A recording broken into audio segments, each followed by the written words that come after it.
মুখ্যমন্ত্রী শুভেন্দু অধিকারী জনতার দরবারে বিভিন্ন প্রান্ত থেকে মানুষ এসছেন তাদের অভাব অভিযোগ নিয়ে। এই মুহূর্তে আমার সঙ্গে যারা রয়েছেন তারা মুখ্যমন্ত্রীর সঙ্গে ইতিমধ্যে কথা বলে নিয়েছেন। যেন সহানুভূতির সঙ্গে বিবেচনা করুন বলেছেন।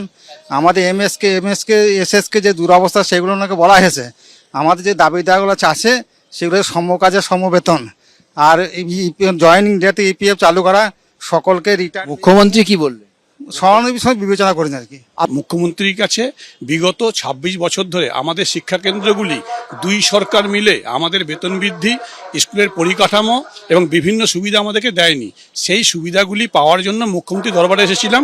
মুখ্যমন্ত্রী আমাদের অভিযোগ সুন্দরভাবে শুনলেন এবং তিনি আমাদের আশ্বস্ত করলেন, যেহেতু এটা সেন্ট্রাল গভর্নমেন্ট রাজ্য কোম্পানি উভয়ের প্রজেক্ট, উনি বললেন কাগজপত্র ডিটেলস খতিয়ে দেখে উনি যথাযথ ব্যবস্থা নেবেন। গত দুই সরকার ধরে যে অভিযোগ, এই সরকারের সেই অভিযোগ তারা জমা দেওয়ার পর মুখ্যমন্ত্রী শুভেন্দু অধিকারী তাদের আশ্বাস দিয়েছেন যে ডবল ইঞ্জিন সরকারে পুরো কাগজপত্র খতিয়ে দেখে তাদের এই যে দাবি সেইগুলো অবশ্যই নিরসন করার চেষ্টা করা হবে।